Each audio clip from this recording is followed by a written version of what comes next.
আমরা কি মুসলমান? আমরা মুসলমান? আলহামদুলিল্লাহ, আলহামদুলিল্লাহ।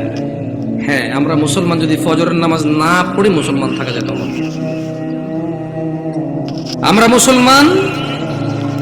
যদি শুক্রবারে 8 দিনে 2 রাকাত নামাজ পড়ে থাকা যায়, তাহলে আমরা মুসলমান। দিনে 17 রাকাত, সপ্তাহে 5-7-35 ওয়াক্ত পড়ে যদি মুসলিম হতে হয়, আমরা ওই মুসলমান না। ওই ইসলাম অনেক কঠিন। কিছু বাচ্চা কাচ্চাগুলোকে যদি একটু শান্ত হতে বলা যায়, তবে কেউ ধমক দেওয়ার দরকার নয়। ছোট ভাই শোনো, তোমরা, হ্যালো ছোট ভাই, তোমাদেরকে বলছি, এই ছোট ভাই, তোমরা এইভাবে চিল্লাচিল্লি করিও না, কেমন? তোমরা খেলাধুলা করো, সমস্যা নেই। একটু ওই যে অবশ্য তোমাদের জন্য এই দাওয়াত কতটুকু কাজে আসবে, তোমাদের মুরব্বীদেরই তো কাজে আসবে বলে মনে হয় না। তোমরা তো এখনো কথাই বলছো না, ছোট মানুষ, 8-10 বছর বয়স। তোমাদের উপর এখনো নামাজও ফরজ হয়নি। তোমাদেরকে কি ওসিয়ত করবো বলো? 60 বছরের মানুষই মসজিদে আসে না। আমি খুব পবিত্র এরকম কি বলতেছি তাহলে? না, বলবে যে উনি তো এমন ভাবে কথা বলতেছে মনে হচ্ছে জান্নাতের সার্টিফিকেট নিয়ে আসছে। না, আমাকে এখানে আপনারা নিয়ে আসছেন কথা বলার জন্য। আর আমার কথা বলার আন্দাজ হচ্ছে যে সামনে যারা আছে তাদেরকে নিয়ে কথা বলবো। এর মানে এই নয় যে আমি এখান থেকে বাইরে আছি। আমি নিজেকে সহযোগ করে কথা বলবো। কেমন? নয়াপাড়ার মানুষ, শুকরিয়া আদায় করো যে তোমরা মুসলমানের ঘরে জন্ম হয়েছ। আলহামদুলিল্লাহ। আজকে এখানে যেই ন্যায় এবং অন্যায়ের বিষয় আলোচনা হবে, তা প্রত্যেকটা মানুষের জন্য প্রয়োজনীয়, অত্যন্ত জরুরি। কিন্তু তোমরা মুসলিমের ঘরে হওয়ার কারণে চিন্তা করেছো আমরা মুসলমান ওয়াজে যাব, যে অন্য কোনো ধর্মের কারো ঘরে হয়েছে সেখানে আজকে আসেনি। তোমরা শুকরিয়া আদায় করো যে তোমরা মুসলিম হয়েছো, তোমাদের এই মন মানসিকতা হয়েছে এখানে এসেছো। নয়াপাড়ার মানুষ, তোমরা কি মুসলমান হয়ে মরতে চাও? একটা পরামর্শ দিবে, শুনবে? দেখো, আমার এখনো দাড়ি পাকে নাই, আমার যুব্ব বেশি ঢিলে ঢালা না। যেহেতু আমি চিকন চাকন মানুষ, বেশি ঢোলা ঢালা জিব্বা করতে হয় নাই আমার। বয়সটা খুব বেশি, তবে মরার বয়স হয়ে গেছে আলহামদুলিল্লাহ। যেদিন যে জন্ম নেই ওই দিন তার মরার বয়স হয়ে গেছে। মানে যে বাচ্চা এই মাত্র ভূমিষ্ঠ হলো জীবিত, তার মরার বয়স হয়ে গেছে। বুঝছে না? বুঝে নাই? সেই হিসেবে আমারও মরার বয়স হয়ে গেছে, কম হয়নি বয়স। তবে একেবারে মুরব্বী বয়স এখনো হয়নি, হয়েছে? যদি কেউ তোমাদেরকে বলে তোমরা শুধু শুক্রবারের নামাজ আদায় করে মুসলিম হয়ে আল্লাহর সামনে দাঁড়ানোর পরে আল্লাহ এটা গ্রহণ করবে, সে তোমাকে ভুল শিক্ষা দিচ্ছে। আমি মানুষ, বয়সে কম হতে পারি, শারীরিকভাবে অত উঁচা লম্বা নই আমি। আল্লাহ আমাকে যেরকম করেছে অনেক সুন্দর করেছেন আলহামদুলিল্লাহ। আমি আমার কদ কাঠি নিয়ে সন্তুষ্ট আছি আলহামদুলিল্লাহ। ও নয়াপাড়ার মানুষ, মহিলা এবং পুরুষ, এই পৃথিবীর সকল মুহাদ্দিস, মুফাসসির, মুআল্লিম, হাকিম, আল্লামা, হাজি, মুন্সি, গাজী, হুজুর, শায়খ, সব যদি এক জায়গায় করো আর যদি ফতোয়া নাও শুধু জুমা পড়ি মুসলিম, ওই ফতোয়া ভুল। আমি ফতোয়া দেই না এটা ঠিক, তবে ওই ফতোয়া ভুল, এটা আমি ক্লেম করতেছি। এটা আমি নিজস্ব দায়ভার নিয়ে বলতেছি। কারণ রাসূলুল্লাহ সাল্লাল্লাহু আলাইহি ওয়াসাল্লাম বলেছে, নিশ্চয় কুফরি এবং শিরকি আর ঈমানের মধ্যে পার্থক্য হচ্ছে নামাজ। যে নামাজ আদায় করে সে মুমিন, যে নামাজ আদায় করে না সে শিরক করলো, কুফরি করলো, সে জুলুম করলো। তো নামাজ কি শুধু শুক্রবারের মুসলমানদের প্রতি? নামাজ দিনে 5 ওয়াক্ত। মুরব্বী, এই কেউ ক্যামেরা ঘুরানোর দরকার নাই। ইউটিউবাররা একটু বেশি টাকা পয়সা কামানোর জন্য মানুষের ইজ্জত সম্মানের চিন্তা করে না, যেমনি সামনে থাকে। মুরব্বী, জোহরের নামাজ কয় রাকাত? আপনি জোহরের নামাজ কয় রাকাত? বসেন, সমস্যা নেই। জোহরের নামাজ কয় রাকাত? 12 রাকাত। জোহরের নামাজ কত রাকাত পেলাম আমরা? আসর নামাজ 4 রাকাত। মাগরিব 7 না 5? বুঝে দেখেন, 5। দেখ, আমার এলাকায় 7 চলে। না আমি বুঝাই দিব কেমনে? এই আপনার বিরক্ত হচ্ছে না তো? একটু ওদেরকে একটু জায়গা, ভাই আপনার চলে আসেন, কেমন মেহমান আসছি, যদি দাঁড়ায় দাঁড়ায় আপ্যায়ন করেন বলবো যে গেছি গাজীপুরে, কি অবদূর এলাকা রে ভাই, এসব দাঁড়ায় আছে না। যদি জায়গার সমস্যা হয় তাহলে অসুবিধা নাই। দেখছেন এমন পাম দিছি না, বসে উপায় নেই আপনাদের। আসেন আসেন, এটা ভদ্রতা, এটা সাধারণ ভদ্রতা যে আপনারা বসবেন। কেমন মানে যখন কেউ কথা বলে আপনারা যখন বসবেন ওর কথা বলার মানে স্পৃহা বাড়ে। আর ঈশান নামাজ কয় রাকাত মুরব্বি? ঈশান নামাজ কয় রাকাত? অসুবিধা না, আপনি বলেন, অসুবিধা নেই। এশা এশা এশার নামাজ কয় রাকাত? এশা এশা সালাতুল ইশা, ঈশার নামাজ কয় রাকাত? আরে আমাদের এদিকে তো 15 চলে, আপনাদের কত? 9। দেখছেন, মনে কিছু করেন না। আমি আজকে বক্তব্য দিচ্ছি এখানে আল্লাহর কসম, আমার এই সময় থেকে আমি যে কথাগুলো বলবো আগামী 5 মিনিট, আমি শুধু বেনামাজি করে উদ্দেশ্য করে বলবো। কাকে উদ্দেশ্য করে বলবো? নামাজিরা নিজের উপরে নিয়েন না। আমি এবার আমার এলাকা বলি, কুমিল্লা নাঙ্গলকোট। আমার বাড়ি কোথায়? কুমিল্লা নাঙ্গল। আমার এলাকায় ফজরের নামাজ 4 রাকাত। কয় রাকাত? জোহরের নামাজ 12 রাকাত। কত রাকাত? আসরের নামাজ 8 রাকাত। কত রাকাত? মাগরিব 7 রাকাত। কত রাকাত?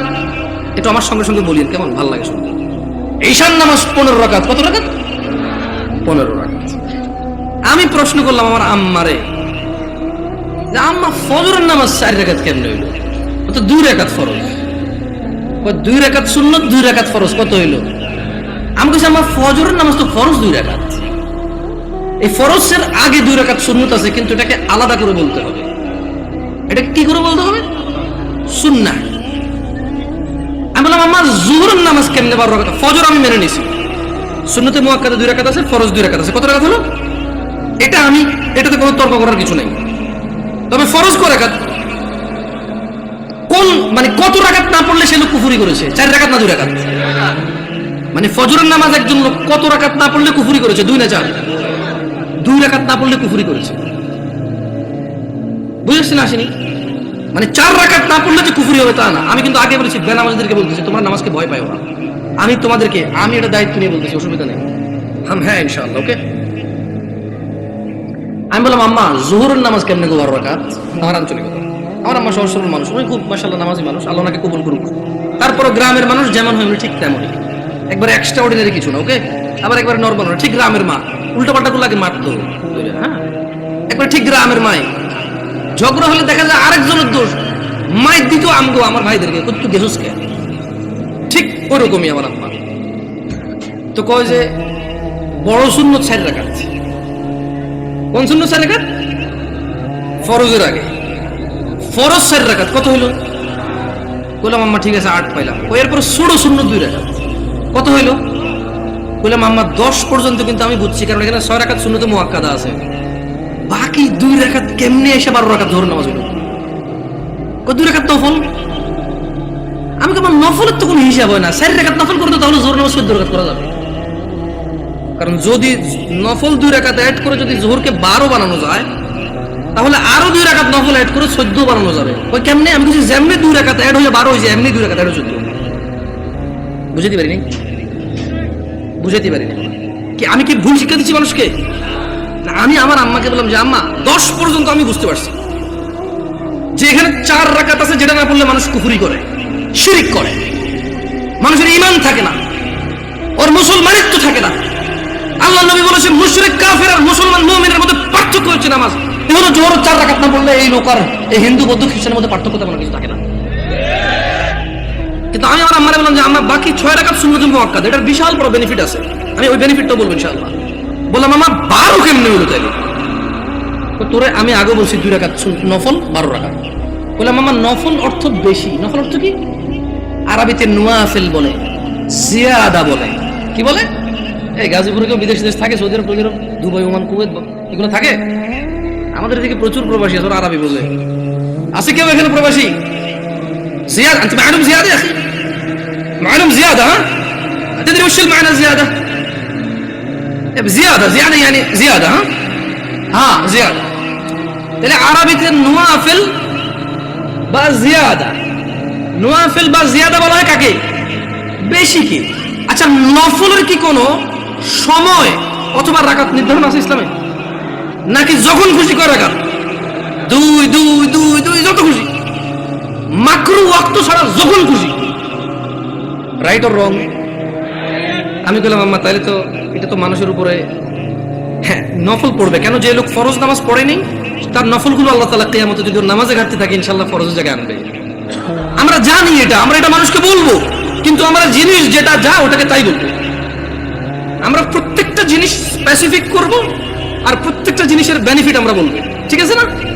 আমি বললাম আম্মা যে নিয়মে 2 রাকাত নফলকে আপনি জোহর কইছেন, ঠিক ওই একই নিয়মে 4 রাকাতকে জোহর বলা যাবে, 6 রাকাতকেও জোহর বলা যাবে। কারণ আপনি যদি বলেন যে 4 রাকাত নফল করে কেমনে জোহর সহ্য হবো, তাহলে আপনি আমারে বুঝাই দিতে হবে কেমনি 2 রাকাত নফল হয়ে জোহর বার হইল। বুঝাইতে পারছি? আমি তো আম্মা আপনি তো বুঝাইতে পারবেন না, কারণ নফলের তো কোনো মানে ফরজের সাথে অ্যাটাচ করা যাবে না। নফল খাস কিছু না, মানে নফল যেমন ফরজ জোর আমরা দুপুরে পড়ি, আসর আমরা সূর্য হেলান দিলে পড়ি, মাগরিব সূর্য অস্তে পড়ি, রাতে আমরা ঈশা পড়ি, সূর্য উদয় আমরা ফজর পড়ি, সকালবেলা সূর্য উদয়ের আগে। তো নফলের তো কোনো টাইম নাই, যখন খুশি পড়বে মাকরু সময় ছাড়া। আচ্ছা কি আপনারা বিরক্ত হচ্ছেন নাকি? এবারে আসি আমার এলাকার ঈশার নামাজ 15 রাকাত কেমনে। আগে একটু আপনাদের গাজীপুরের 9 রাকাত কেমনে এটাই শুনি। এই আমি কি বিভ্রান্ত করতেছি জাতিকে? আমি আগেই বলছি আমার কথাগুলো বেনামাজের জন্য। কার জন্য? বেনামাজি। আমি বলবো সবকিছু ব্যাখ্যা দিচ্ছি ইনশাআল্লাহ। গাজীপুরের 9 রাকাত কেমনে কে ব্যাখ্যা দিব? আমি তো জানি না 9 রাকাত। আপনি পারবেন কোন 9 কেমনে এটা কোন আগে পর আমি 15 কেমনে ওটা কোন? 4 ফরজ সুন্নতে মুআক্কাদা 2 তাহলে 6 হলো। হ্যাঁ ভিতরে 3 রাকাত 9 রাকাত। মাশাআল্লাহ ভালো। যোহরটা 12 কেমনে? ওই নফল 200 ঠিক না? তো ঈশায় নফল আনলেন না যে? আমার এলাকায় ভাই 2 নাম্বারই করে নাই, যোহর নফল 2 আনছে, ঈশাও 2 আনছে। ওরা মানে কোন নামাজকে কি করে নাই। না না না, আমি কি ওদেরকে মজা করতেছি? আমরা নামাজ পড়তাম না, এই মানুষগুলো আল্লাহ ওদেরকে বেহেশত নসিব করুক, ওরা প্রত্যেকটা নামাজের সাথে আমাদেরকে নফল নামাজ পড়তে উদ্বুদ্ধ করেছে। ওরা চিন্তা করেছে যে যদি 2 রাকাত পড়তে বলি, এই অনেক বছর থেকে নামাজ পড়ে না, ইনশাআল্লাহ এর কবর তলে ঘাটতি হবে, ঘাটতিটা পূরণ করবে ইনশাআল্লাহ। ওই নেক নিয়তে কিন্তু বলছে, শুনেন আমি বুঝি না তা না, কিন্তু ভুল বুঝিয়ে না, মানে আমি আগে বলছি, বাট আমি চাচ্ছি যারা নামাজ পড়ে না ওরা তো ভয় পেয়ে যায় 15 শুনলে। আমি বুঝাতে পারছি না, পারি নাই। এই ছোট ভাই তোমরা কিন্তু খুব বিশৃঙ্খল, তোমাদের বড়দের উচিত তোমাদেরকে সামলানো। তোমরা মেলায় আসোনি ছোট ভাই, তোমরা মেলায় আসোনি, তোমরা জীবন ব্যবস্থা শিখতে এসেছো, আগামী জীবন কিভাবে যাপন করবে সেটা শিখতে আসছো। তোমরা মেলায় আসোনি। যাই হোক, বাচ্চাদের দোষ দিয়ে লাভ নাই, মাহফিল কমিটির বেশিরভাগ জায়গায় গরু জবাই দিয়ে বিরিয়ানি খাওয়ায়, এটা একটা উৎসব, সব পোলাপান খেলবে, দুর্গ অসুবিধা।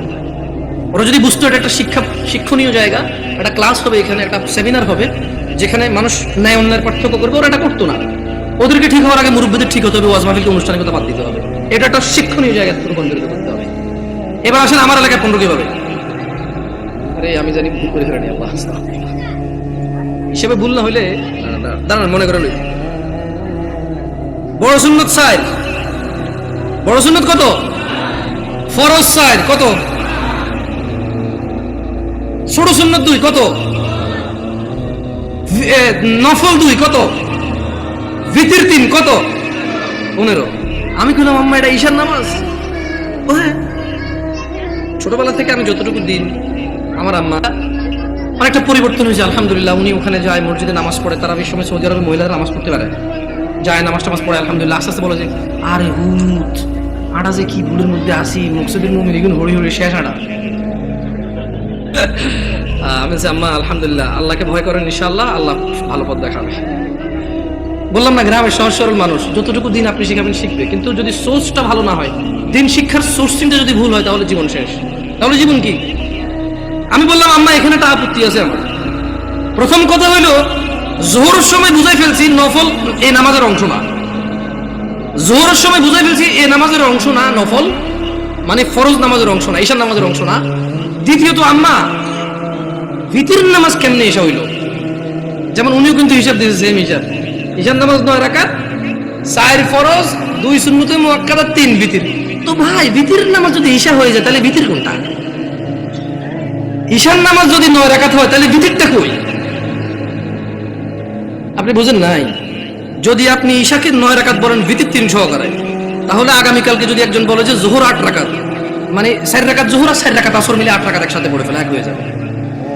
আপনাকে বুঝতে হবে যে ঈশার আজান দিলে মানুষের উপরে ঈশার সালাত ফরজ হয়ে যায়। ভিতরের সময়টা শুরু হয় ঈশার নামাজের পরে। যদি কোনো লোক ঈশা পড়ে, তার জন্য ঈশা পড়ার পর থেকে ভিতরের টাইম শুরু হয়েছে, এবারে সেটা ফজরের আগ পর্যন্ত সময় পায়। কি ভুল ব্যাখ্যা দেই নাই তো মুরব্বী? আমি বলে দিচ্ছি, না বুঝলে অসুবিধা নাই, ভুল বুঝিয়েন না। না বুঝলে কোনো অসুবিধা নাই, ভুল বুঝিয়েন না। তাহলে ভিতরের নামাজ ঈশার নামাজের সাথে কেন সম্পৃক্ত হলো? কারণ ঈশার নামাজ না হইলে ভিতরের সময় আসে না, ভিতরের সময় শুরু হয় না। বুঝতে পারছেন না? পারেন নাই? ধরেন একজন লোক রাত 11টা বাজে, সে এখনো ঈশা পড়ায় নাই, সে কি ভিতর পড়বে? তাহলে সে ঈশা পড়ার পরে তার ভিতর স্টার্ট। তাহলে আপনি যদি এই যুবককে বলেন ঈশার নামাজ 15 রাকাত, গাজীপুরে বুঝছি একটু মায়া দয়া করে 9 রাকাত করেছেন, তারপরে তো বলবেন পড়ে বলে মনে হয় না। একজন রিক্সা ড্রাইভার যদি চিন্তা করে 2 মিনিট করে তো 30 মিনিট। আমার এলাকার কথা বলতেছি। শোনো, তোমরা যারা দরিদ্র এবং ধনী, যারা তোমরা সালাত আদায় করো না, নয়াপাড়ার মানুষ তোমাদের নবী মুস্তাফা সাল্লাল্লাহু আলাইহি ওয়াসাল্লাম মৃত্যু সজ্জায় বারবার উঠে বলেছে সালাহ সালাহ সালাহ, নামাজ নামাজ নামাজ। এই নামাজ তোমরা যারা আদায় করো না, তোমরা জেনে রাখো নয়াপাড়ার মানুষ, ও নয়াপাড়ার মহিলা ও পুরুষরা, ধনী দরিদ্র, সুস্থ অসুস্থ, তোমরা যেই হও না কেন, তোমাদের উপর তোমাদের রব দিনে 17 রাকাত নামাজ ফরজ করেছে। তোমাদের মধ্যে যে কোনো ব্যক্তি দিনে, পুরা দিনে সকাল থেকে রাত পর্যন্ত এই 17 রাকাত নামাজ আদায় করবে না, যে সে তার রবের সাথে কুফরি করেছে, রবকে অস্বীকার করেছে। ক্ষমা চাও তোমাদের রবের কাছে। আজকের এই মাহফিল তোমাদের জীবনের নামাজ ত্যাগের ইতির দিন হোক। আজকের এই নয়াপাড়ার মাহফিল তোমাদের জীবনের 5 ওয়াক্ত 17 রাকাত নামাজের সূচনার দিন হোক। ও নয়াপাড়ার মানুষ, তোমরা যারা দিনে 5 ওয়াক্ত 17 রাকাত ফরজ আদায় করো, এই 17 রাকাতের সাথে তোমরা যারা ফজরে 2 রাকাত সুন্নত, জোহরে 6 রাকাত সুন্নত, মাগরিবে 2 রাকাত সুন্নত, ইশায় 2 রাকাত সুন্নত, তোমরা যারা পুরো দিনে মাত্র 12 রাকাত সুন্নতে মুআক্কাদা পড়ো, খুশি হয়ে যাও।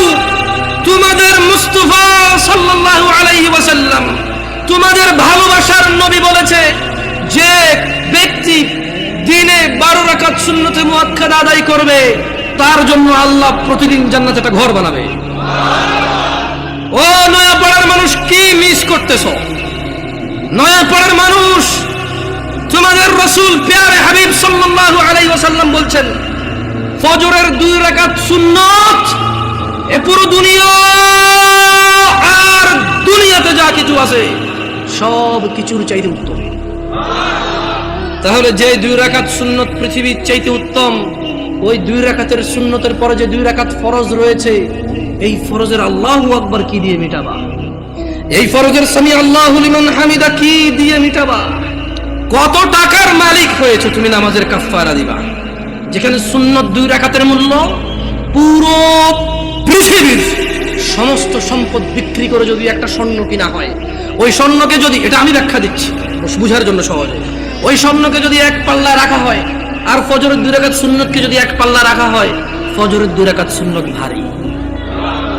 ওই সুন্নত এত ভারী হলে ওই ফজরের নামাজের ফরজ যেটা তুমি ঘুমের মধ্যে কাটিয়ে দাও, ওই 2 রাকাত ফরজের আল্লাহু আকবার, সামি আল্লাহু লিমান হামিদা, আত-তাহিয়াতু সুবহান রাব্বিয়াল আযীম, সুবহান রাব্বিয়াল আলা কি দিয়ে কিনবা? তুমি কি কয় টাকার মালিক হয়েছে যে 2 রাকাত সুন্নতই পুরো পৃথিবীর চাইতে উত্তম? তাহলে ওই ফরজের কি? জেনে রাখো উম্মতে মুহাম্মাদরা সাল্লাল্লাহু আলাইহি ওয়াসাল্লাম, তোমরা ভেবো না এই মাহফিলে 2 লাখ টাকা দিয়ে জিতে যাবে। ও উম্মতে মুহাম্মাদরা, তোমরা ভেবো না মাহফিলে দরিদ্রতার কারণে 10 টাকা দিতে পারোনি হেরে যাবা। জেনে রাখো 5 ওয়াক্ত নামাজিরা, মহিলা এবং পুরুষরা, আল্লাহর নবী সাল্লাল্লাহু আলাইহি ওয়াসাল্লাম বলছে, কিয়ামতের দিন বান্দার সর্বপ্রথম হিসেব হবে নামাজের। ফাইন সলুহাত যার নামাজ ঠিক থাকবে সে নাজাতও পাবে, জিতেও যাবে। আর যার নামাজ ঠিক থাকবে না সে হেরেও যাবে, ধ্বংস হবে। নাউযুবিল্লাহ।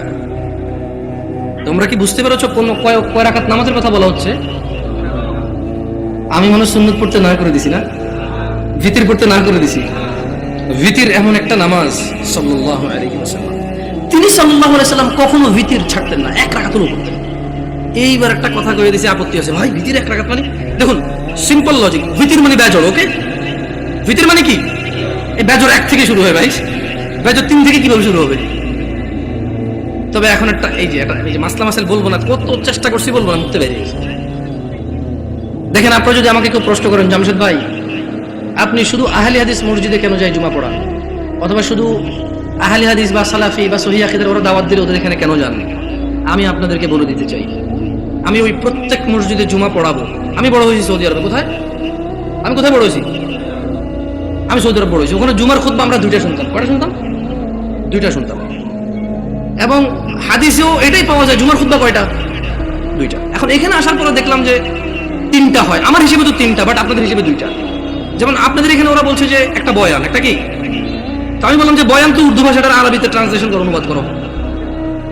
রাগ করিয়ে না, দেখেন কথা বোঝার চেষ্টা করুন। আবারও বলতেছি, না বুঝলে অসুবিধা নাই, ভুল বুঝিয়ে না।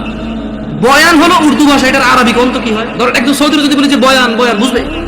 এটা কুয়েতি, এটা ইরাকি, এটা ফিলিস্তিনি, এটা সুরি, এটা এটা এটা এটা ইমারাতি, এটা উম্মানি, ওদেরকে যদি বলে যে বয়ান, বুঝবে? বলতে হবে কালাম আরবি, কালাম আরবি। ও বলে যে আরবি কো, আরবি কো। তা আরবিতে বয়ানের আরবিটা কি? হ্যাঁ, খুতবা। আমিও তো তাই বলি 3টা খুতবা দেন। মানে আপনি যদি এখন আমারে বুঝান এটা লাউ এটা কদু, জামশেদ ভাই 2টা 2টা, আমি বলবো যে না ভাই এটা লাউ এটা কদু, জিনিস একটা। আমি বলবো এটা পেন এটা কলম, এরকম না, এটাই পেন এটাই কলম, বুঝেন নাই? আমি এভাবে মানবো না।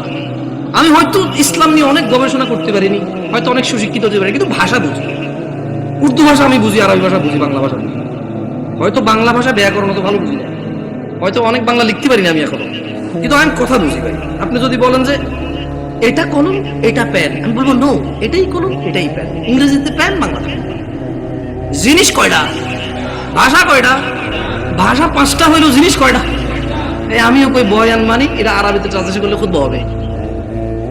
ভুল বুঝিয়ে না, আবার বলতে শোনেন।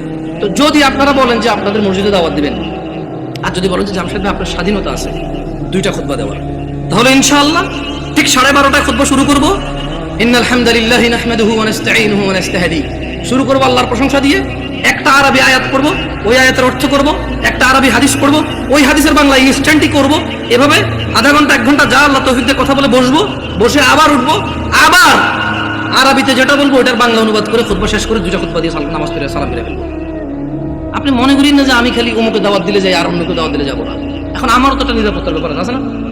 ধরেন আমি গল্পগুলো আসলে চলে আসে। তা আমি যখন প্রথম বাংলাদেশ থেকে সৌদি আরব থেকে আসছি, বিয়ে শাদী করছি, তা আমার শ্বশুর চিটগাং একটা কেন্দ্রীয় মসজিদের ইমাম, তিনি আল্লাহ ওনাকে নেক হায়াত দিক, খুব আদর করে আমাকে। যদিও আমি তোরা যোগ্য না, আমার আব্বা আম্মা দেশে নেই, তো সেই হিসেবে হয়তো আরো বাড়তি আদর করে যে কেউ দেশে নেই। এখন উনি আমার বিবাহের 8ম দিনে আমি চিটগাং যাই, যাওয়ার পরে উনি বুঝতে পারছে যে আমি একটু সৌদি আরব থেকে আসছি একটু সিধা সিধা, মানে টানা টানা সিস্টেম নাই, কালাম সিধা খালাস এমসি সিধা, সোজা হাঁটো।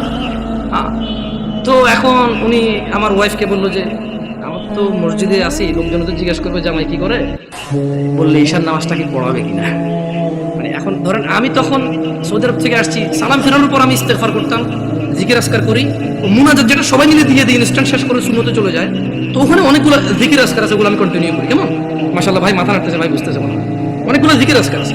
তো উনি এটা ব্যাপারটা বুঝতে পারছে, তো বুঝতে পারে আমাকে বললো যে এখন ওখানে তো মুনাজাত না দিলে ঝামেলা হবে। আবার বলে আচ্ছা ঠিক আছে, যদি ও নামাজ পড়ায় মুনাজাত আমি দিয়ে দেবো, অসুবিধা নেই। তা আমি বললাম যে ঠিক আছে, অসুবিধা নেই, নামাজ পড়াতে অসুবিধা কোথায়, সবাই মুসলিম আলহামদুলিল্লাহ। কেউ কি কাউকে ফতোয়া দিতে পারবো এই কাফের মুশরিক? পারবে কেউ? তবে হ্যাঁ এটা বলতে পারবো যে আল্লাহর সাথে অংশীদারিত্ব করে সে মুশরিক। যে ইসলামে আল্লাহ নবী সাল্লাল্লাহু আলাইহি ওয়াসাল্লাম কিছু বলে নাই, সে এটাকে দ্বীন মনে করে, সওয়াবের কাজ মনে করে করে সে বিদআত। Right or wrong? গেছি নামাজ পড়াইছি, তো নামাজ পড়াইছি, নামাজ পড়ানোর পর উনি মুনাজাত দিয়ে দিয়েছে, আমি চুপ ছিলাম। হচ্ছে আপনারা মনে করেন না যে দেখেন আমি গত বছর মাহফিল করেছি, আমাকে কওমি ভাইরা দাওয়াত দিয়েছে, আলহামদুলিল্লাহ। আমি ওনারা সবাই দাওয়াত দিয়েছে দিন প্রচারের জন্য। কি প্রচারের জন্য? আমি ওখানে গেছি, কোরআন ও সুন্নাহর ভিতরে থেকে কথা বলছি। আমি দেখলাম যে আমাকে কেউ কিছু বলেনি, আলহামদুলিল্লাহ। কি থেকে কথা বলছি? কোরআন ও সুন্নাহ থেকে কথা বলছি।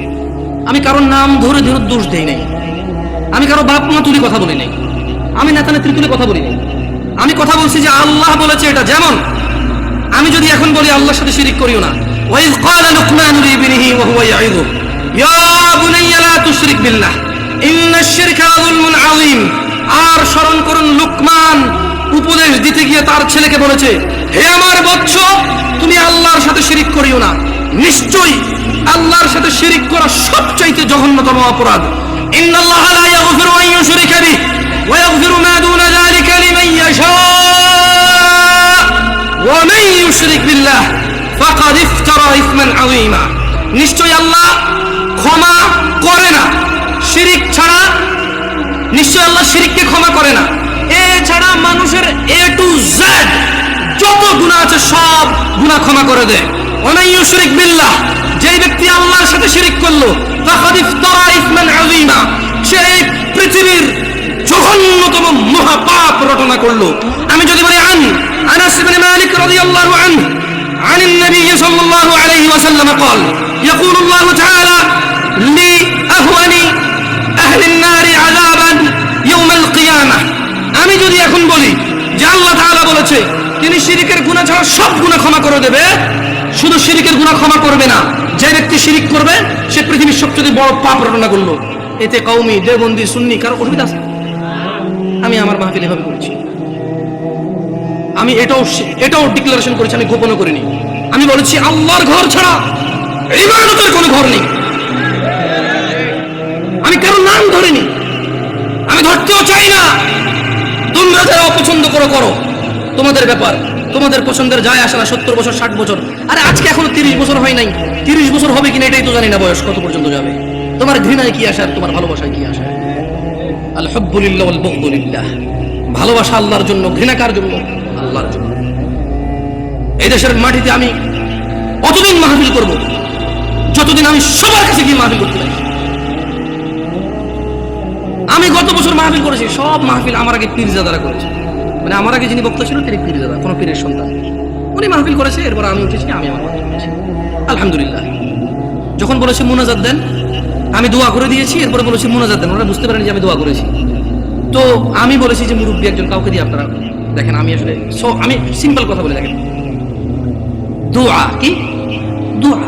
দোয়া মানে মানুষ তার নিজের চাহিদা, সুবিধা অসুবিধা কার কাছে বলবে?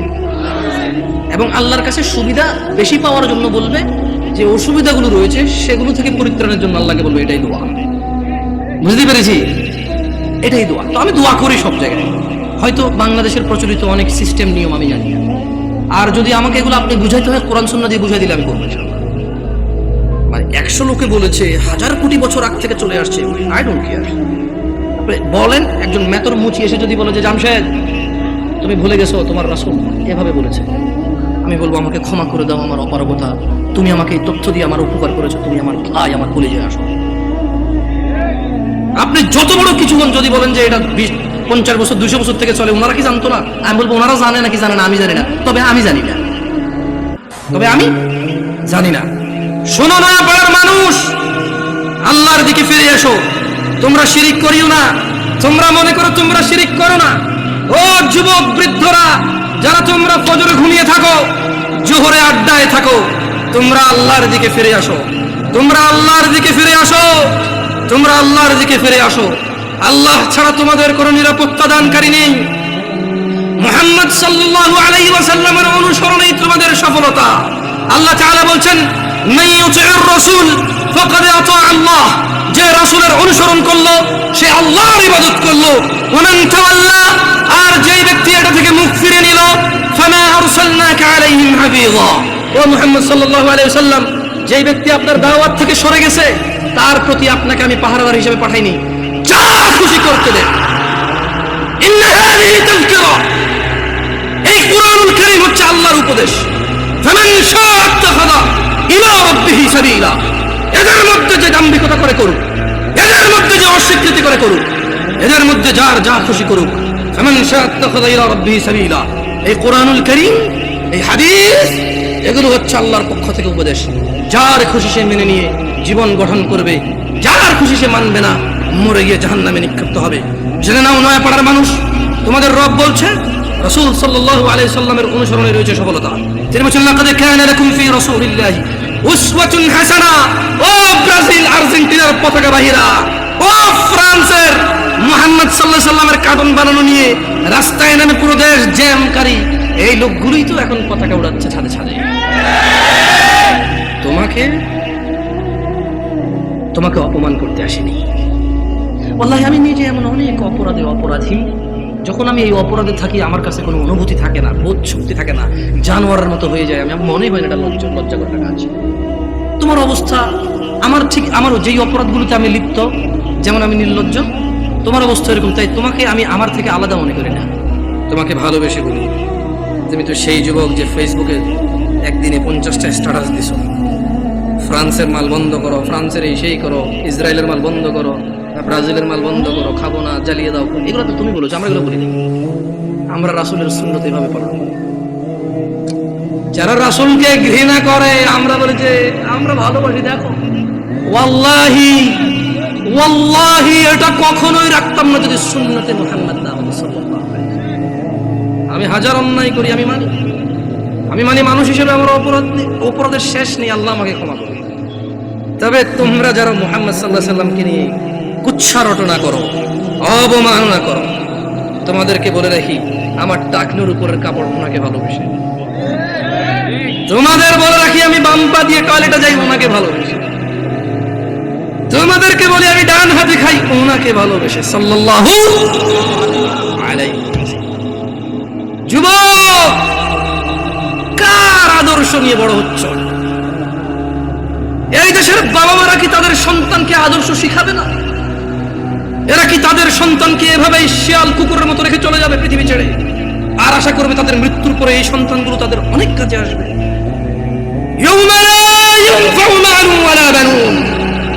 আল্লাহ বলছে সেদিন কাজে আসবে না সন্তান ও সম্পদ। ও নয়াপাড়ার মানুষরা, তোমাদের আদর্শ কে? তোমাদের আদর্শ কে? না, তোমাদের আদর্শ ব্রাজিল আর্জেন্টিনার পতাকা। 4 কিলোমিটার পতাকা লাগাইছে, আম বাগান বিক্রি করে খবর শুনছে। আল্লাহকে হেদায়েত দিক। আল্লাহ আমার ভাইকে বোঝার তৌফিক দান করুন। যদি আজ বাংলাদেশের নিয়ে কিছু করতে বুঝতাম, নিজের দেশের একটা গিনিস বুকে ওয়ার্ল্ড হইতো।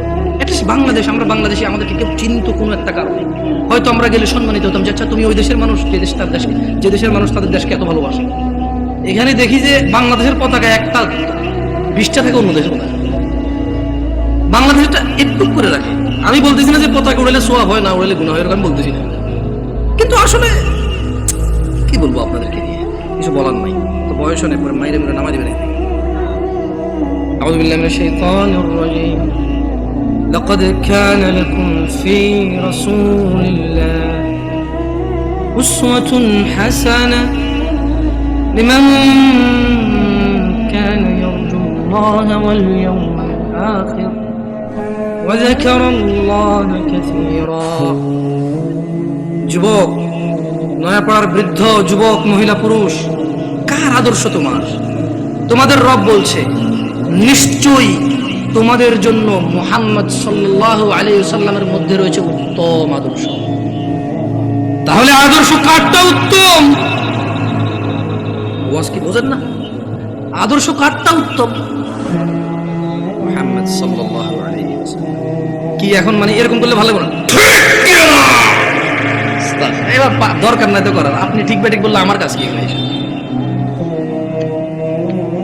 আর শুনেন, আমি কিন্তু সুবহানাল্লাহ বলেন, আলহামদুলিল্লাহ বলেন, এভাবে বলি না। মনে রাখবেন, ওয়াজের মাঠে যদি আপনি ভালো কিছু শুনেন, যেটা মনে করেন যে আপনার জন্য সুসংবাদ, সুবহানাল্লাহ বলবেন, আলহামদুলিল্লাহ বলবেন।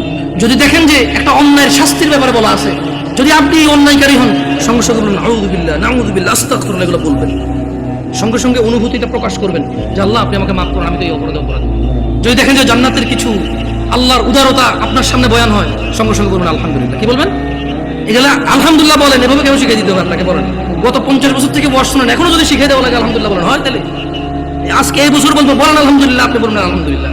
আগামী বছর এসে আরেকজন বলবো সুবহানাল্লাহ বলেন, আপনি বলবেন সুবহানাল্লাহ, দরকার আছে নিজেরটা নিজে বলে ফেলবেন, কেমন? শুনুন, আচ্ছা এখানে চরমনের লোক আছে, আমি দেখতে পাচ্ছি, আমি টুপি দেখে বুঝতেছি আট্রসির লোক আছে না, অসুবিধা কোথায়? বাংলাদেশে কিছু আইডেন্টিটি ক্রিয়েট হয়েছে, প্রত্যেকে তার আইডেন্টিটি বোঝানোর জন্য যে ভাই দেখো এটা আমার আকিদা, এটা আমার বিশ্বাস, এটা আমার মানহাজ। সো তুমি আমার সাথে কথা বললে সেই হিসাবে কথা বলো। সো এটাতে কিন্তু সহজ, অ্যাটলিস্ট আমরা বুঝতে পারি যে এখানে আমরা ভ্রাতৃত্ববোধ বজায় রাখবো, যতটা আমরা সত্য বলবো, যতটা সহনশীল হয়ে বলা যায় আলহামদুলিল্লাহ, ঠিক আছে? তবে আমরা মিথ্যা বলবো না, আমরা কৌশলের নামে অপপ্রচার করবো না, ঠিক আছে না? এখানে আট্রসি, মাইজ ভান্ডার, ফুরফুরা, চরমনাই কোন দলই করে না এমন লোক আছে না? নাই। সবার উদ্দেশ্যে একটা কথা বলি, আপনাদেরকে একটা আয়াত পড়ে শোনাবো, আপনারা কি এটা মানবেন? কোরআনের আয়াত কিন্তু মানতে হবে কিন্তু, ঠিক আছে? পড়ে শোনাই তো। আউযু বিল্লাহি মিনাশ শাইতানির রাজীম। ওয়ামা আতাকুমুর রাসূলু ফাখুযুহু ওয়ামা আতাকুমুর রাসূলু ফাখুযুহু ওয়ামা আতাকুমুর রাসূল ওয়ামা আতাকুমুর রাসূল ফাখুযুহু। আল্লাহ বলছেন যে আমার নবী, আমার রাসূল যা কিছু দেয় ফাখুযুহু, নিয়ে নাও। নিবেন? তাহলে ছাড়তে হবে কি? আল্লাহ বলছেন পরবর্তী অংশে আয়াতে, ওয়ামা নাহাকুম আনহু ফান্তাহু। আজকে ওয়াদা নেওয়ার দরকার নেই, পরে আবার ঝামেলা, অসুবিধা নেই ভাই। হ্যালো, কিছু বলিয়েন না, কারণ বাচ্চা মানুষ, আস্তে আস্তে বেশি কিছু বলিয়েন না, বাচ্চা ছোট পোলাবেন মানুষ। শুনেন, এরা আসসালামু আলাইকুম ওয়া রাহমাতুল্লাহি ওয়া বারাকাতুহু। আলহামদুলিল্লাহ ওয়াসসালাতু ওয়াসসালামু আলা রাসূলিল্লাহ ওয়া বা'দ। Reality of content creation in Bangladesh in this days, আমরা আমাদের সোসাইটিতে যেই কন্টেন্ট ক্রিয়েশন দেখি, যদি এখানে হারাম উপার্জন, মনিটাইজেশন অথবা অ্যাডসেন্সকে বাদ দেওয়া হয়, তাহলে আপনি যা নোংরামো আর অশ্লীলতা দেখেন তার অধিকাংশই কমে যাবে। এদেশের বহু মানুষ সুদ, ঘুষ, শুকর, কুকুর, তারপরে হচ্ছে দুর্নীতিকে হারাম উপার্জন মনে করলেও এদেশের মানুষ মনিটাইজেশনে কোনো ভিডিওতে একটা অ্যাড আসতেছে, ওই অ্যাডে মিউজিক বাজতেছে, ওই অ্যাডে মদের অ্যাড আসতেছে, জুয়ার অ্যাড তো আসেই, এবং নোংরাম অশ্লীল অ্যাড আসে, যেখানে মহিলাদের মানে অশালীন ভিডিওজ, অশালীন ড্রেস আপে ভিডিওজ আসে অ্যাডভার্টাইজের মধ্যে। এগুলোকে কেউ হারাম মনে করছে না। আজকের লাইফটা খুবই গুরুত্বপূর্ণ, বিশেষ করে কন্টেন্ট যারা ক্রিয়েট করে ওদের জন্য। আমি চেষ্টা করব তিরস্কার না করে, লাইফটা শেয়ার করতে পারেন আপনারা, আমি চেষ্টা করব তিরস্কার না করে, হেউতুচ্ছ না করে, কিছু নসিহামূলক, উপদেশমূলক কিছু কথা বলতে। যদি কোনো মেয়ে নেচে টাকা উপার্জন করে, এরকম নাচ বা নর্তকীর উপার্জন নর্তকী নিজেই কিন্তু হালাল মনে করে না। এদেশে যত মেয়ে নেচে গিয়ে উপার্জন করে, মুসলিম ঘরের মেয়ে, সে নিজেই এই উপার্জনটাকে উত্তম উপার্জন মনে করে না, এবং সে এই উপার্জনে আলহামদুলিল্লাহ বলে না। যদিও দু একজন সিনেমার নায়ক নায়িকা হয়তো তাদের সিনেমা ভালো হয়েছে মাশাআল্লাহ বলে, আলহামদুলিল্লাহ অনেক মানুষ হয়েছে, এটা তারা বলে তাদের অজ্ঞতাবশত। কিন্তু আপনি দেখেন যারা কন্টেন্ট ক্রিয়েট করে, আপনি দেখেন কোনো আজকে যদি ঢাকা শহরের কোনো রাস্তায় কোনো এক